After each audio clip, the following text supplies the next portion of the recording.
Well, let's see. Are we going to do an intro? I don't even know if we're going to do an intro. We're just going to jump into this, I think. All right. Yeah, let's just wing it. Yeah. So normally we would do four bros here in about 45 minutes. We're not going to do that tonight. It's just going to be Brandon and myself. So we invited Christy in tonight for maybe the only edition of a show called What's the Score? We might do this again. Who knows? Something we've been talking about doing once in a while, just jumping in and doing the final scores from the day. But we had two Monday Night Football games tonight. Mm-hmm. And those games were the Bills and the Titans and the Eagles and the Vikings. Neither one was close. So I guess, Brandon, we'll start with you being a Vikings fan. Are you surprised that it was as big of a blowout as it was for the Eagles? I was surprised. I thought the score was going to be close. Like I said on morning tailgate, I picked the Eagles to win.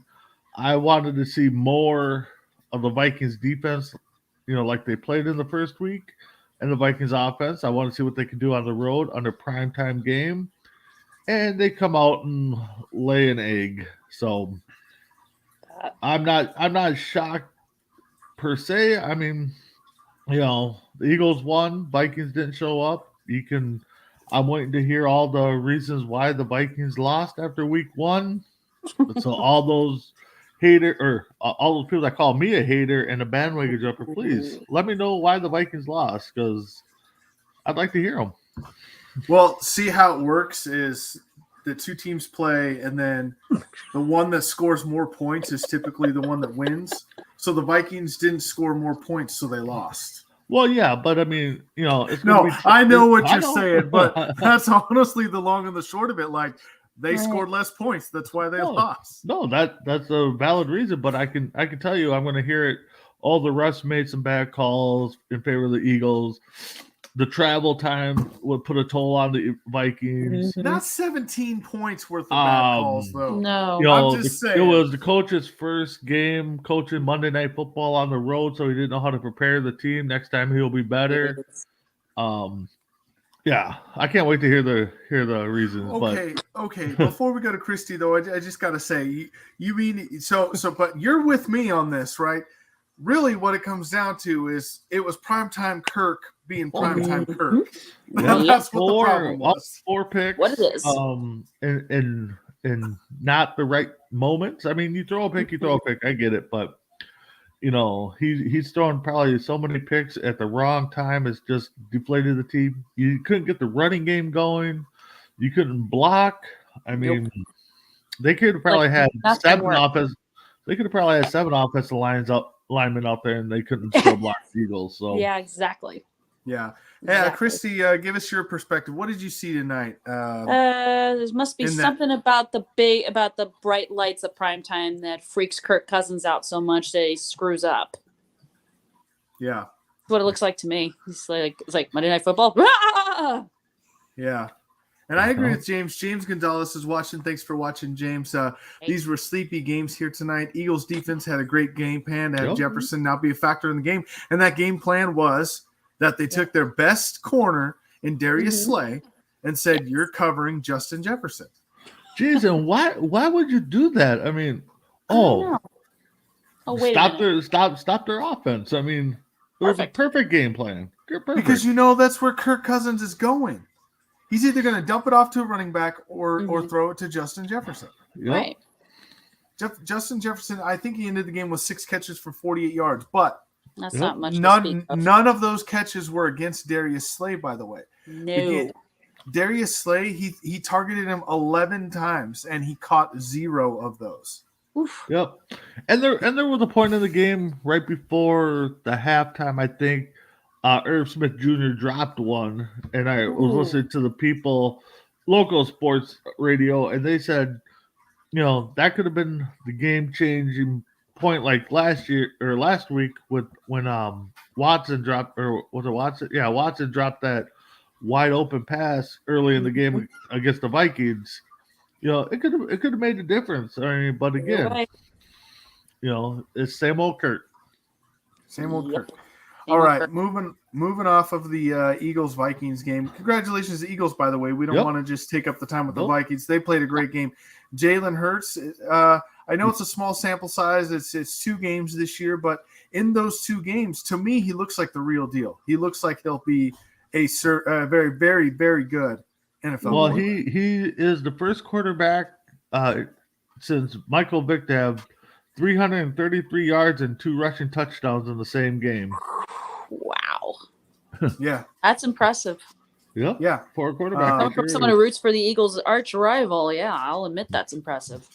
Just saying. That's so hats off to the Eagles. You had the defense to stop them. You had the offense to score. Oh, Moving to the other game, which was even more of a laugh. Yikes. Was the Bills and the Titans.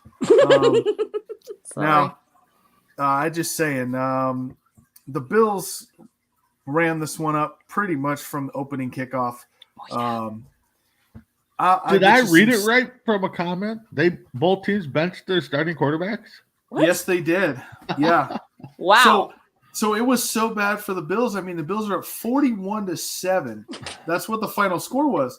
They are up 34-7 when they take Josh Allen out. Yep. Wow.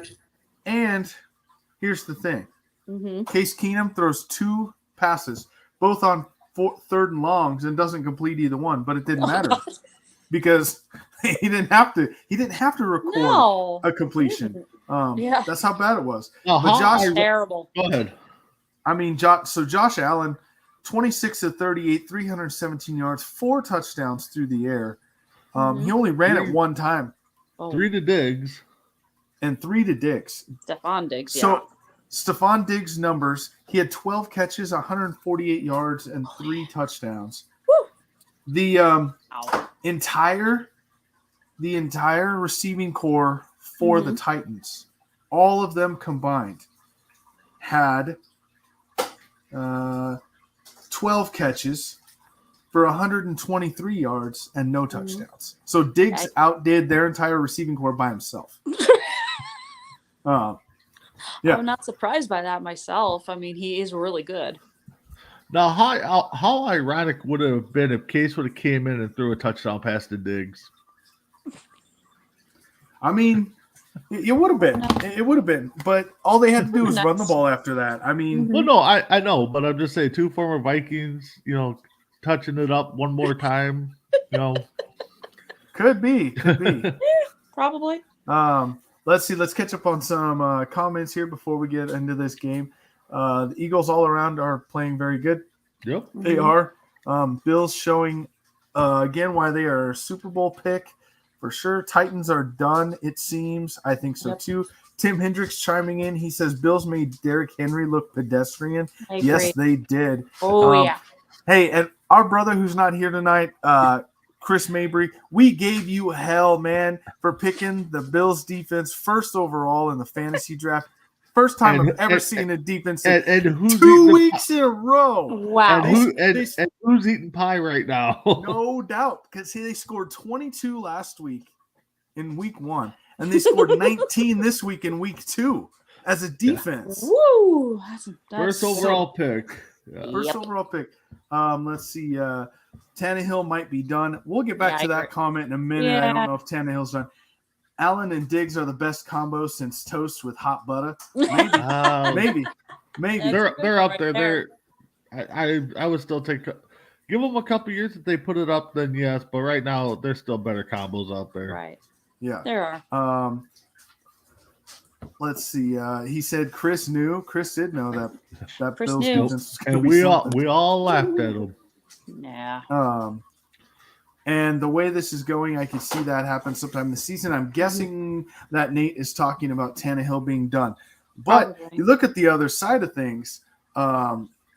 Case to Diggs is what I mean. I don't know. Yeah.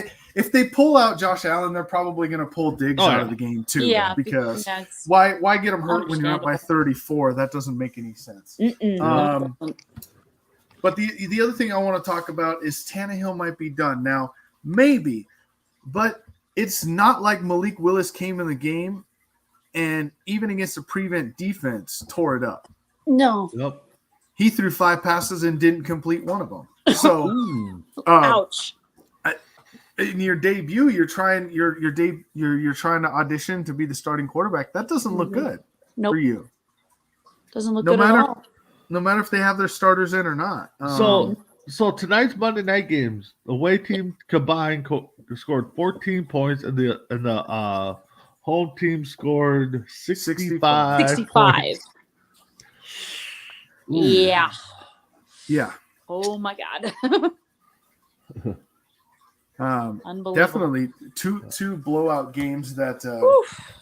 Oh no, Willis was 1 for 4. Come on, J Mac. Okay, he got what do you have? 1 for 6 yards. Yeah. I'm sorry, I did read that wrong. 1 for 6 yards. Okay.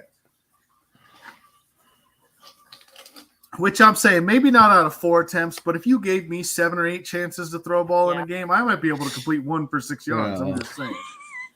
All I got to do is like stop back a couple steps and throw it to a running back and hope he gets 6 yards. Yep.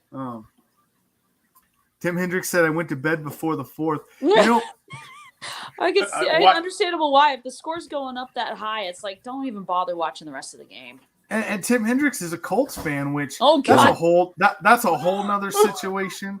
You know, it's funny how we talked about the Colts yesterday playing in Jacksonville, and even who was it that does the Sunday night game? Even Chris Mike Tirico Berman. and Chris Collinsworth. No, the guy that does the fastest 3 minutes. Isn't that Chris Berman? Boomer? Isn't that what you call him? I Boomer? think so. I don't know. One or the other. I don't know. I don't watch ESPN anymore. J Mac froze a little bit. Oh, he'll check it back with us. Okay. But yeah, no. We were talking even on morning tailgate. J Mac, you back? He's back. Yeah, I'm back. Okay. Anyway, I was saying even on ESPN they were talking about how for some reason, no matter who the quarterback is, the Colts cannot beat Jacksonville in Jacksonville. They haven't done it since 2014.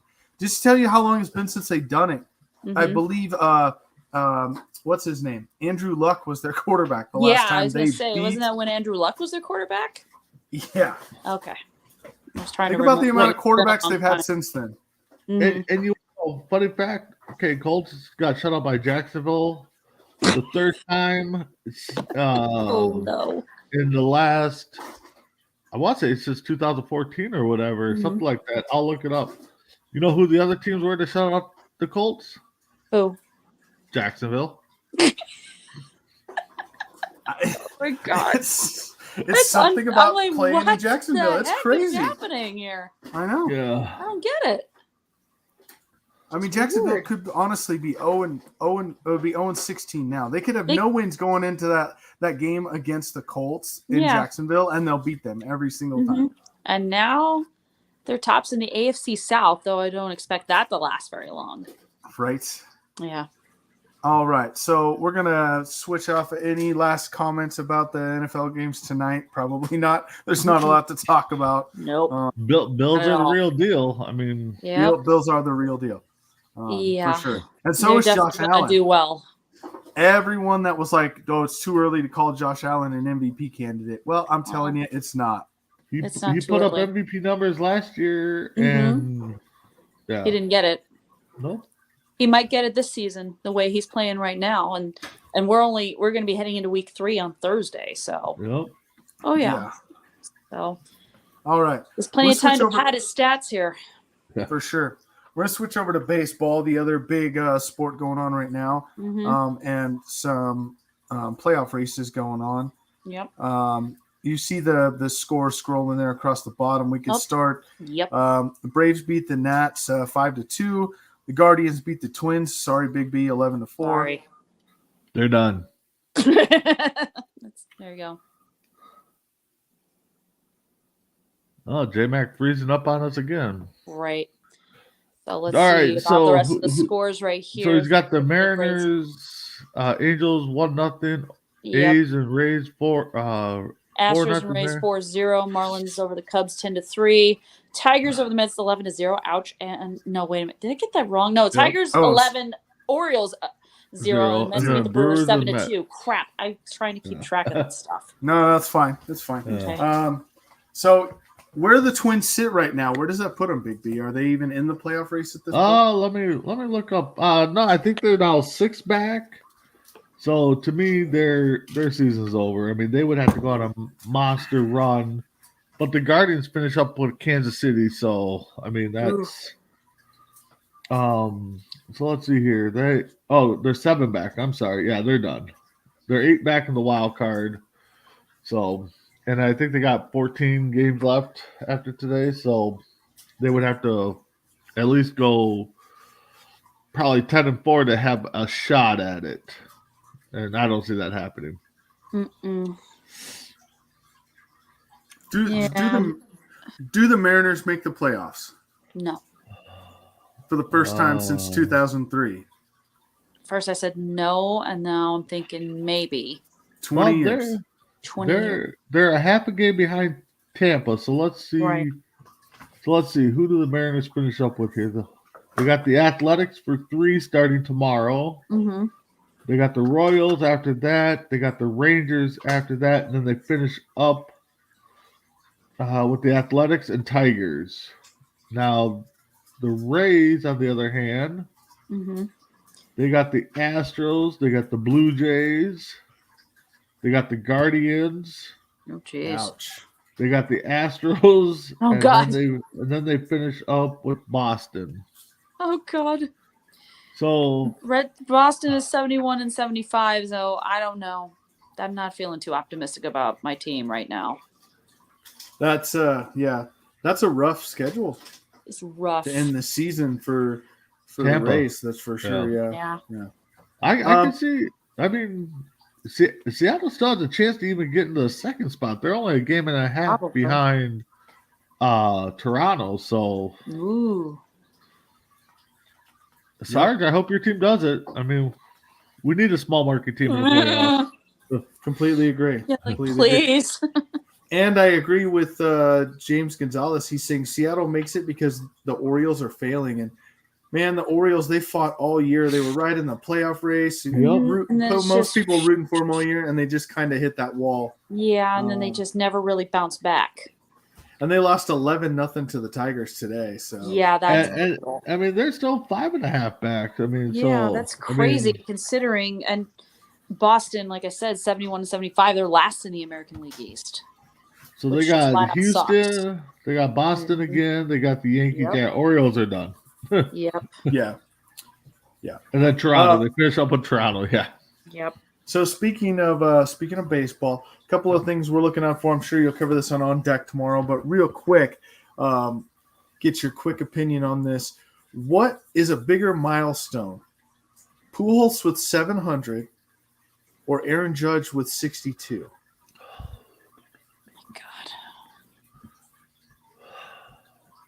Oh boy, Matt, it's tough because it is. Because it would be what, the second or third time, maybe fourth time American League hitter hit 60+ home runs, and it's the fourth time Pujols or fourth time somebody hit 700. So, I guess it would be Judd because his would be a record. I guess. Yeah. But I think a lot of people are pulling for Pujols over Judd to get that milestone. Yeah, because that's not everyone can achieve that, and he's one of the very few who's going to be able to. Well, Christy, we looked at it on on Four Bros on Friday, and we don't really see that there's going to be anybody in the next 10 years that even gets close to 700 home runs. Yeah. I think we said, though, or I said, I think it was Stanton. If Stanton stays healthy, he possibly could do it. He's got the best chance, I think. Right. But I got to say... I mean, of course, Judd does, too, if he keeps hitting 50, 60 bombs a year. Yep. Yeah. That's another possibility right there is Aaron Judge right there. But he stays healthy and all that, he will reach that. I could say for me, it's Pujols with 700. And the reason is because... I do think we're going to start seeing more power again in the game. So I do think there's a possibility that someone else can get to 50, 60 home runs a year. Probably. But like we're saying, only 4 people ever have hit 700 home runs in a career. Yeah, there's been 6 players 6 seasons where somebody's hit 60+ home runs. Yep. Ruth Maris, are the only two American League guys. Obviously. And then it was Sosa for 3 years, McGuire for 2, and then Bonds with 1. Mm-hmm. Yeah. Although there's that. Yeah. Tim Hendricks is saying 700 homers is like it's going to be like 300 wins, and I agree. Yep. Yeah. We will probably never see another pitcher with 300 wins. Well, we probably won't see one with 200 wins after the guys that are there now. Let me say that. The new guys coming up aren't going to be there, but you'll have your Verlanders and your Scherzers. Those guys are going to get to 200. The only way we probably see another 200, 250 game winner is if they decide to remodify the rules where a pitcher gets a win after like 5 innings or something. Because I think right now it's after 6. Yeah, they need to modify that a little bit. And they shouldn't, but that's the only way I think we'll see another 200, 250 game winner. You know what I think we need to see, though? I think we need to see these pitchers kind of pushing their managers a little bit and saying, hey, I'm 2 outs away from qualifying for this win. Leave me in the game. I'll get out of it. I can get it. I can do it. Well, I know the other day Joe Ryan was throwing a no-no, and he went through 7, and he went to Rocco and said he wants to pitch the 8th and left it at that, and Rocco, of course, went to the bullpen, and so. But J-Mac, we've talked before. I hate it when that happens. If this was back in the day, analytics, we don't see the best pitch game in 91. Nope. No. Nope. Not at all. You don't. No. Well, because what gets me is you're out there and you got a guy. You'll have a guy that's given up 1 run through 5 2/3, and they pull him, but he's only thrown 81 pitches. I'm like, so I could see it if he's pushing 100 pitches already, 100, 120 pitches, but. Well, J-Mac, like you brought up before on multi-shows, and I've even brought it up too. I mean, Nolan Ryan's throwing how many pitches? Oh. And what was it, like 212 one game, an extra inning game, and then sat for a couple of days, and then went out and pitched another one? I mean, I do believe it's something like he threw 212 pitches in a game, and that must have really tore up his arm because he only went on to pitch for another 19 seasons. Oh God! And pitched 7 no-hitters after that. Yeah, his arm's so screwed up. He pitched 7 no-hitters. I'm just saying. Which we will never see again, like ever, ever, ever. No. Never. No. Nolan Ryan was definitely a one-of-a-kind, unique pitcher. I mean, we got a handful of pitchers with 2 career no-hitters, I think? As far as I know, yep. I think so. And the last perfect game was pitched by Roy Halladay. I think it was 2010, something like that. Oh, God. Wow, really? I thought we had 12 years ago. I thought we had one more recent, but you could be right. I think we got close, but it never got to that. Yeah. I think the closest was Clayton Kershaw a few years ago, but I don't think he pulled it off. No. Didn't he get told go sit down or something? I think he walked the guy in the 9th inning. If I remember right, it was still a no-hitter, but it wasn't a perfect game. No, I could be wrong on that. He could have gotten the perfect game, but the last one I remember was Roy Halladay back in 2010. I remember that too. Well, let's see here. Got a quick look up here. Oh, I just saw the stat. Okay, so Alex Hernandez, Seattle, August 12th, 2002. Ooh. I think that was about 8 that years can't be before right. Roy Halladay did that. That must be no hitters because. Yeah. Okay, let's see here. I was like Felix Hernandez. No, he played for the Yankees and he pitched a perfect game for the Yankees. All right. Come on. Crap, my memory sucks on this. All right, I'm going to look it up. Roy Halladay did it for the Phillies. I know that. Yeah. That was back in 2010. There's 23 perfect games. Halladay in 2010 at the Marlins. Oh, there's 2 in 2010. Oh, now I got it right here. July 18th, 1999 was David Cohn's perfect game for the Yankees. Oh, yeah, no, that. Yeah. Well, you might be right there, J-Mac. Yeah. Yeah, they're saying 2010. I was trying to remember. I know a Yankee had pitched a perfect game one time. Oh, yeah. Yeah. So I had to look it up. I was like, when was it? I know it wasn't. It was like 20 plus years ago, but I remember it. So yeah, J-Mac, you are right. It looks like Holiday was last one. Yeah. Well, now look, Chelsea got to throw the perfect game. Nope, it was Felix Hernandez for 2012. Seattle, 2012. 2012, so it was 10 years ago. Okay. Yep. But that's still 10 years ago since we've seen anyone get close. Yeah, there was David 2 Wells that year. Been Matt Cain twice in the comments section. And Matt Cain threw one June 13th, so almost a month apart, 2 months apart. Ooh, wow. Yep. Oh, we had 3 that year. Because Philip Happer for the White Sox threw one in April 20, almost, a few weeks into the season threw a perfect game against the Mariners. Crazy. Wow. It's crazy though.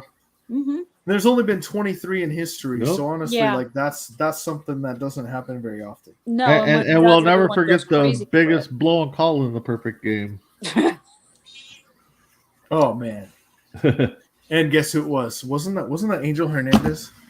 That was no, it was no, or was it? Joyce. Isn't his last name Joyce? Yeah. I think that's the one. Jim Joyce, was it? I think so. That's it, Jim Joyce. But I don't care. Angel Hernandez is still the worst umpire in Major League Baseball. The guy is awful. Oh, isn't he retired now or something? No, he's still out there. He should be. God. But it's funny. I bring this up on deck, and I know we were talking scores, but everybody knows Angel Hernandez. Every time he makes a bad call, it's all blowing up. But yet, when other umps make a bad call, nothing said about it. That's because Angel Hernandez has done it so many times. Yeah, no, I totally agree with it. I totally get it. But anyway, enough about that. We didn't really have any other sports today. We had those two.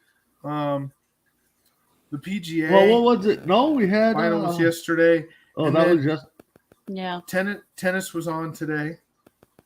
The San Diego Open. Oh. It's like after the U.S. Open, I don't pay attention. Well, yesterday, WNBA concluded their season. Yes. They did. The Aces. Vegas Aces. 78-71. Yeah, and ironically, the end of that game was put on the big screens at Allegiant Stadium in Vegas during the Cardinals Raiders game. Nice. So the fans there could see the Aces become champions. So that was really cool. Yeah, Becky Hammond wins a championship in her first season. Yay! Super. I see this, and she took over a really good team. I mean, yeah, she did. Asia Wilson, Kelsey Plum, Chelsea Gray. I think Chelsea Gray was the Finals MVP. And James Gonzalez, you're not wrong. Becky Hammond's a winner wherever she goes. Yep. Yeah. Wherever she goes. Wherever. And think about it. I mean, she was taught by the best. She was taught by Greg Popovich. Yep. Yes. Was assistant on his staff for a long time. She was taking over there. We all thought she was going to. I thought so too. I was like, when he steps away, she's stepping in.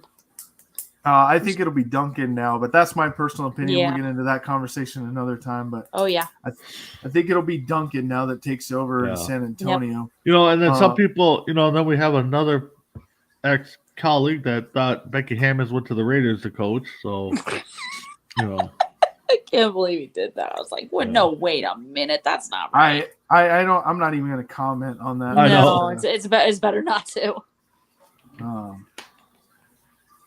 No. So an NFL topic. Yeah, I was like, "What's that?" Oh, okay. Yikes. Who was the first coach fired this year in the NFL? Who will be or who is? It's going to be. It's going to be that one on her hat. No. I think I left a comment, during Four Bros, is that Jerry Jones doesn't fire coaches in the middle of the season. The only exception was Wade Phillips in 2010, who gets stepped into a spot. Jason Garrett, who's now on NBC, and now I see him, I'm like, ugh! I despise him so much.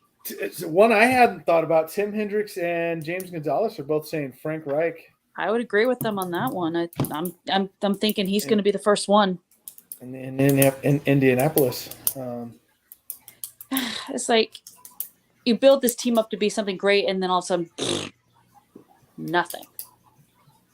Yeah, you get blown up by the Jacksonville Jaguars of all teams. Matty Ice is getting thawed out. Yeah, he is. Poor guy. I feel sorry for him. I feel so bad for him. Did you guys hear that ridiculous story, by the way, that he surpassed 60,000 passing yards, and that puts him like, what, 6th all-time or something, 5th all-time, something like that? And the number of the ball that he used to do it with was ball number 283. Oh God. The same score it was in the Super Bowl when they were up 28-3. That's just insane. Sorry. He can't escape that number. He just cannot escape it. Nope. It's going to haunt him for the rest of his life. Well, just wait until he gets to like 328 or something. Somebody will post that it was, the whole thing in reverse. Right. The whole thing in reverse. Last thing. Great. Nate the Great says he wants Hackett gone. Yeah, his play calling makes no sense whatsoever. Oh, no. No, I was just like, wait, what is Denver doing? This is weird. Yeah. I don't get it. After year one, though, they're not going to fire him. No, they're going to give him a chance. Yeah.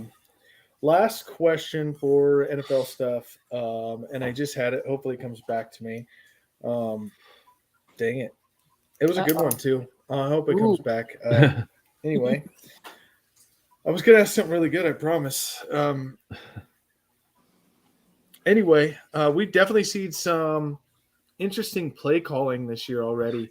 No matter how you feel about the Green Bay Chicago game, where he did probably break the plane, I'll admit that, for that touchdown, Justin Fields. Okay. But they ran a quarterback draw out of a shotgun formation.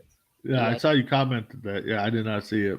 Like, why? Like if you're going to do a quarterback sneak into the goal line, do it under center. That is probably why they called it not breaking the plane, because he had to run so far, and then they stopped him right at the goal line. So, but the thing is when at the goal line, I can see the call. You're going to make the other team think of pass, but with the quarterback like Fields with any kind of speed, I would still think he's going to run it. I mean, you're going to man up on all the receivers. You're going to put your big bulky guys right in the middle. So, good play call on both ways, I would say. It just didn't work out in the Bears' favor. Nope, it didn't. Okay. Ooh, I thought of the last NFL question. Here we go. Is it time to panic in Cincinnati? Maybe. If you're an individual named John Alcornia, probably. I mean, I know it's only 2 weeks into the season, but they lost to Cooper Rush this week.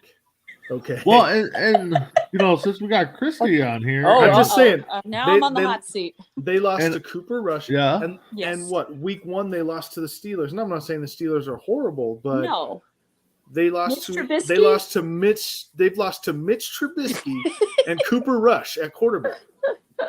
I would say another couple weeks here. Who do the Bengals have? And then the panic's really going to set in after a while.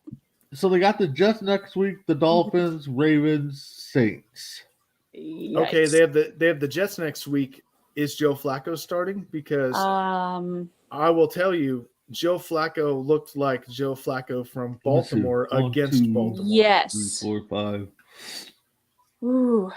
I would say we got in the next 3 weeks. You got the Jets, Dolphins, Bengals, or Ravens. I'd say if they can't squeak out 2 wins, you're probably panicking. You think they're beating the Dolphins or the Ravens at this point? The way they're playing. If they can play like they did last year, yes, they're going to be. They're probably not going to beat the Dolphins. Dolphins, after what I saw for Tua yesterday, yes, 1 week, but I mean, if he keeps it clicking and can throw 2, the guy's got. I mean, Tua's got Jalen Waddle running down one side of the field, and he's got Tyreek Hill running down the other side of the field, and then he's got it's Madden all over again. Yes, I know. And then he's got Like right out of a Gesicki Madden right game. underneath in the middle as a tight end. So Yeah. the Dolphins are a good team. I'm telling you, they're a good team. If they go 0-3 in their next, so if they start off 0-5, definite panic. If they win 1 or 2 games, then you're kind of there. But you're all right. You got the Saints, Falcons, and the Browns afterwards, and the Panthers. So yeah, it's not looking good. That O-line's got to protect Joe Burrow because yesterday he was getting whipped around like a stinking ragdoll again. Yeah. Well, Michael Parsons got him twice. So I know. You know what I thought was funny is but he did have a turnover, so that's good. That too. Lyle Collins, the tackle, signed right before week 2 for Cincinnati and said, "Don't worry, you won't get sacked anymore because now I'm here." Liar. And, he went out yesterday and got sacked 6 times against the Cowboys. So big thanks, Lyle only Collins, 6 times. jerk. But Chrissy, I got a question for you, and I'm going to bring it up on Sports Minute, or not Sports Minute, but Morning Tailgate. Might bring it up tomorrow. Who knows? Or on Wednesday. Dallas got a little quarterback controversy going with Rush and Dak. I mean, Dak can't stay healthy. Depending on how Rush does, depending on how Cooper Rush does, then I would say probably. If he screws up, then I say no. But right now, I'm leaning towards maybe. But that's how I look at it, though. We know Mary would say, well, if DiNucci was there, it definitely would be a controversy. DiNucci, oh Lord. Okay, I get the question. I understand the question, Big B, but I have to just remind you of a few times that this has happened before. Mm-hmm. So, does anyone remember by a guy by the name of Matt Flynn? Aaron Rodgers sits down for a week. He comes in, throws for 480 yards and 7 touchdowns. Yeah. And then went to Seattle, signed a 3-year deal for $22 million and never started for them. Did Russell Wilson beat him out? Camp by Russell Wilson. Yeah, I'm just that's saying. What happened to him. So that's just one example. But Cooper Rush has been there just as long as Dak has. He knows the offense just as good as Dak does. Yes, he does. Now, is he good in Dallas? Yeah, he'll probably win a couple games in Dallas. Would he win a couple games with any other team? Probably not. No, because not at all. It's a completely different offense. So, exactly. Yeah. And I don't think you're going to sit down. I don't think you're going to sit down Dak Prescott when you're paying him $39 million a year. Somewhere to be a around there. It's but a lot of money. So he's due to miss 6 to 8 weeks. Right around 6 to 8 weeks. They're hoping to have him back in 4, but I highly doubt it because. But I know thumb where injury you're going. is not. It needs time. I know where you're going with this, Big B. So I mean, if they're sitting 5-1 or 6-2, I guess in those next 6 weeks, I mean. Do you bring him back? I mean, does Dak? That's a good question. I don't know. I mean, granted, in sports, you're not supposed to lose your starting job over an injury, but we know how Jerry Jones wants to win. I mean, he really wants to win. They say you can't win a job over an injury, but it happens all the time, actually. Oh, it does. Just ask Drew Bledsoe. Yeah. Right. That was a comparison that somebody brought up on a Facebook post I saw. You know, time repeats itself. Look at Cooper Rush wins due to an injury, just like Tom Brady did. Yeah. But flip it the other way. If Dak misses 8 games, and when he comes back, the Cowboys are 2-6 when he's going to come back. Are they really going to bring him back if they're 2-6? Yep. I would say yes. I would say yes too, but they shouldn't. They shouldn't, but they will if they're 2-6. Yeah, because you're halfway. Well, I guess it depends whatever on Jerry where Jones says goes. If he says Dak's coming back. Well, yeah, Jerry Jones got final say. McCarthy's going to do it. He doesn't have a choice. Yeah, that's true. How about Kenny Golladay? You guys hear that story? No. Kenny Golladay? No. So he signed with the Giants this year. Mm-hmm. I believe he signed like a 3-year. I think it was 3 years, $44 million. It's something like that. But his cap hit this year is the highest of any wide receiver in football. His cap hit is $21.75 million. And oh God! Week one, he was targeted once. I thought it was 0. Maybe it was 0. And this week he was targeted twice. Yeah. So he's worth $21.7 million this year and doesn't have a catch on the season yet. Jeez, that's a bad signing right there. Especially if you don't tend to utilize them. He got paid. I mean, that's all that matters in his eyes. Wanted the money. He got it. I mean, that's almost as bad as Barry Bonds or Bobby Bonilla, but you know. Yeah, but at least they're not paying him till he's 70. Yeah, right. Pretty much. But well, actually, what it was Galloway only played 2 snaps today and wasn't targeted on either time. 2 snaps. Oh boy. I mean, think about the Giants receivers. We don't even know their names, and they're getting more snaps than Kenny Golladay. Yeah. Well, I know of one, Sterling Shepard, but that's it. Okay, Sterling Shepard, and they have a guy named his last name's Tony. I don't know what his first name is, but he's getting more snaps than Kenny Golladay. That's not good. No. Yeah. Not good at all. And just think, I mean, I know Odell Beckham's still rehabbing a little bit, and you know he's still out there too. And I don't know if the Giants want him back though. Oh, Giants ain't gonna take him back. No, they're never gonna take him back. He left under very bad circumstances. I honestly, J-Mac, I know you're probably going to disagree, but I think he's going to end up in Green Bay if it doesn't get any better. What did you not watch the game yesterday? Well, yeah, I did watch some of it. I mean, just looked like to me, Rodgers is he's really picked it up with what's his name now. If he could stay healthy, Sammy Watkins. Yep. Oh, there you go. Yeah, no, he did have some chemistry with Sammy Watkins yesterday. So if Watkins can stay healthy, which has always been his problem, he might have a decent season in Green Bay.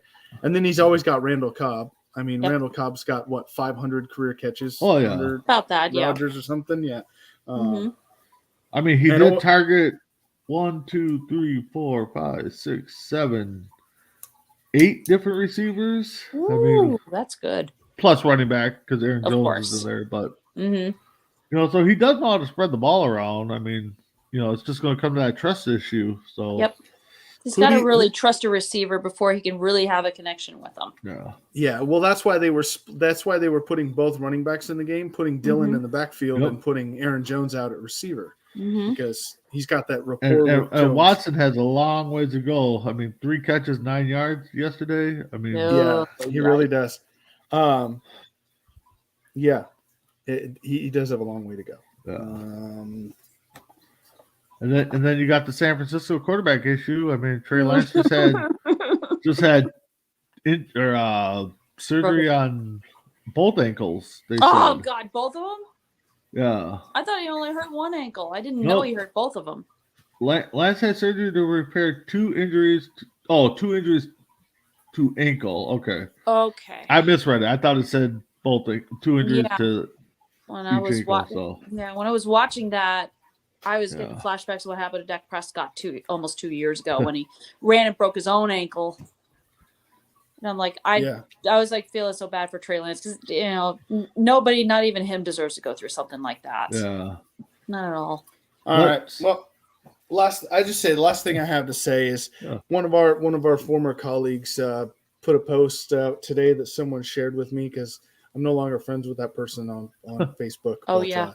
They shared it with me, and you know he was talking it. He was calling it Trey area. Oh, you know? God, really? So now he put out a post that said it's okay that Trey's down. Now we're just going to tank for Will Rogers. What? And my question was, Will who? Will who? Yeah. Ain't that the Mississippi quarterback that he compared to Tony Gwynn? Mississippi State quarterback, yeah. Oh my God. Okay, so you're telling me that San Fran's going to waste Trey Lance's? They traded up to get Trey Lance. Yep. They granted some. Tim Hendricks is predicting that Mr. Irrelevant's going to start by week 7 in Purdy, and now they're going to tank and get who he considers the GOAT of all of college football. Oh God, he's delusional. Yeah. I don't see it happening. I mean, if San Fran decided to put all their eggs in one basket for Trey Lance, and now they got to depend on Jimmy Garoppolo, who they were trying to trade in the offseason, they got to make do with what they have. They're not going to tank. I highly doubt they're going to. The thing is right now Jimmy G's your best quarterback because what did he do? What did he do last year? Oh, he took him to the NFC Championship game. But he didn't take him there. I beg to differ with you on that. He didn't take him there. Well, He played a part in taking him there. but again, he's a game manager, not a quarterback. Exactly. That's why I said, 5 years ago now, Vikings should have kept Case Keenum, could have kept Teddy Bridgewater, and they should have drafted Lamar Jackson. Vikings look totally different. Oversigning Case. Nate says, the Vancouver Blues guy. Yeah, that guy. That guy. Yeah. Well, we're about to wrap it up here for What's the Score first show. Hey, thanks for joining, guys. It was great. I had fun doing this. I want to do this once in a while, just jump on and have a kind of nightly recap of all the scores and go through some stats and stuff. I think it's going to be awesome. Sounds like fun to me. Yeah, I think definitely a pop-up show here and there, and who knows what works. Throw it on the wall and see if it sticks. Yep. Right. So final thoughts, Christy. Oh, thanks for letting me hop on, and this has been fun. I love stuff like this. All right, Big B, what you got? What I got is I'm still waiting for my phone to start blowing up with messages on the Viking fans that are telling me not to worry about the Vikings tanking tonight because they're still going to be 16-1. They're going to go to the Super Bowl, and I'm a bandwagon hater. So outside of that, it's always good to talk sports. Yeah. Always good to talk sports. And I thank you two for joining me. I thank everyone for watching, everyone for commenting. James Gonzalez, Nathaniel McWhirk, Tim Hendricks, might have forgot someone else in there. I hope I didn't. If I did, I apologize. But we'll see you all when we go to the next show, and we hope that you have a great night. It's been awesome for What's the Score, J-Mac. Thank you. Night. Good one.